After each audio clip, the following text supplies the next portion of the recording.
para começar aqui, ó, antes de mais nada, lá atrás, em 2024, você chegou a assumir um cargo no Corinthians, né? Acho que, se não me engano, de diretor de assuntos internacionais. Bem no começo da gestão Augusto Melo, e você saiu logo depois que o Yunquili também saiu, um pouquinho antes, naquele meio tempo ali, né?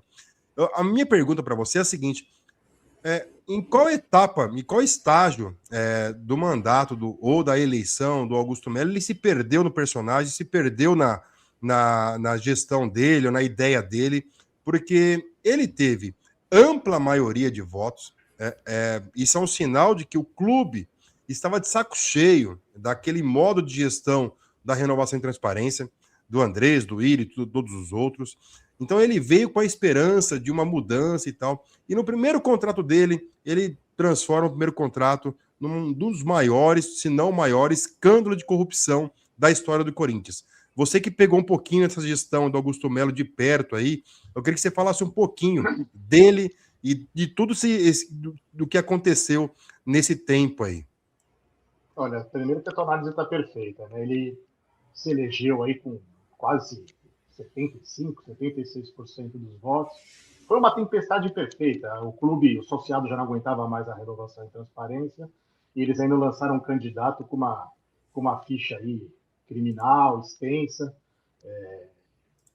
Acho que chegou até a ter condenações, tudo, não sei direito, mas assim, era uma tempestade perfeita. Acho que, sinceramente, qualquer candidato que se lançasse contra o André Luiz e a renovação e transparência ganharia a eleição. O momento era propício para a oposição, entre aspas, né, ganhar essa eleição. No Corinthians, eu sempre coloco entre aspas oposição, porque é uma casca de banana isso. Muita gente agora vai começar a falar que é oposição, não é. Vamos conversar sobre isso depois, se vocês quiserem. Mas claro. eu fui diretor do Augusto da seguinte forma, né? Eu tinha um projeto que eu tinha apresentado até para o Mário Gobi, lá atrás, no meu primeiro mandato de conselheiro, que é a internacionalização do Corinthians. Porque o Corinthians é a maior torcida do Brasil, maior torcida aí da América Latina, uma das maiores do mundo, né? Tem um público consumidor que é absurdo, né? Um potencial econômico gigantesco, né? E o torcedor do Corinthians é torcedor, ele não é aquele negócio, eu torço na Bahia para o Corinthians. Não, o torcedor do Corinthians é torcedor do Corinthians em Milão, em Tóquio, em qualquer lugar. E só que fora do Brasil, o Corinthians é muito pouco conhecido pelo seu potencial. E o Corinthians não é só futebol, o Corinthians tem diversas modalidades. O meu projeto, que eu apresentei para o Augusto e para o Rubão na época, foi justamente projetos de internacionalização da marca. A gente fez a Fórmula E, uma parceria com a Fórmula E, a gente fez uma parceria com a Liga de MMA, a gente começou a receber gente de fora, porque poucas pessoas que trabalham no Corinthians falam inglês, então eu ajudei muito nessa parte. E foi um projeto, infelizmente, que teve que ser interrompido no meio, porque começou a surgir essas histórias todas lá da Vai de Bet, e a minha turma, né, os meus melhores amigos que estavam no jurídico, né, a dupla dinâmica imbatível, que é o Dr. Fernando Pirino e o Dr. Yunquili, dois advogados fantásticos, né, que reformularam todo o departamento jurídico quando eles me comunicaram que a situação era complicada, que eles não poderiam mais fazer parte da gestão. Eu já, obviamente, comecei a ficar com o pé atrás e logo depois também saí da administração. E falando um pouco do Augusto, eu sinceramente, muita gente fica brava comigo, mas sinceramente eu acho que ele tinha boas ideias, ele é um cara bem comercial, ele não é administrativo, ele não é um cara de planejamento, mas ele é um cara comercial, ele vende bem. O problema era o entorno dele. Ele se cercou de pessoas muito ruins, mas muito ruins.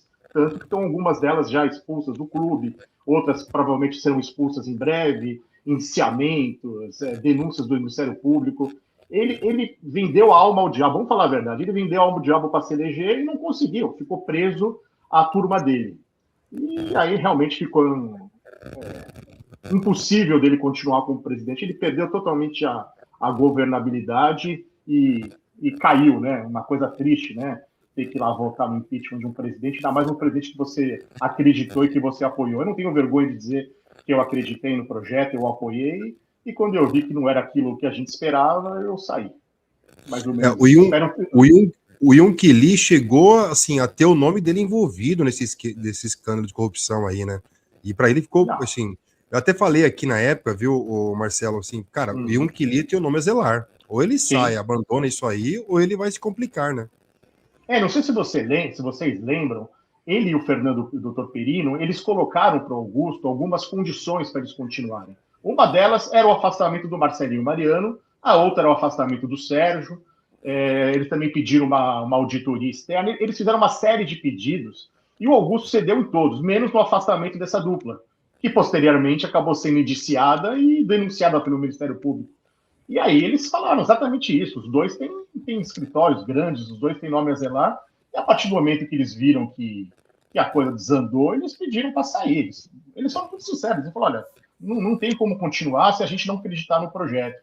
O Augusto, como estava, vamos falar claramente, como estava com o rabo preso com o Marcelinho e com o Sérgio, ele não pôde abandonar os seus amigos e a dupla do jurídico que dava sustentação ética e moral para o clube, né, para a administração dele, saiu e aí foi ladeira abaixo. Né? E o Yun, inclusive, de uma forma absurda, foi indiciado pela polícia. O Yun não tinha absolutamente nada a ver com a história. Ele não é comercial, ele não analisou o contrato, ele analisa tecnicamente o contrato, ele não negocia comissões. Mas, enfim, depois o Ministério Público corrigiu, e hoje mesmo saiu a notícia fantástica que a Comissão de Ética também arquivou o caso dele. Então, o assunto do Yun e do Dr. Perino está resolvido, eles foram absolvidos de tudo. Ainda bem.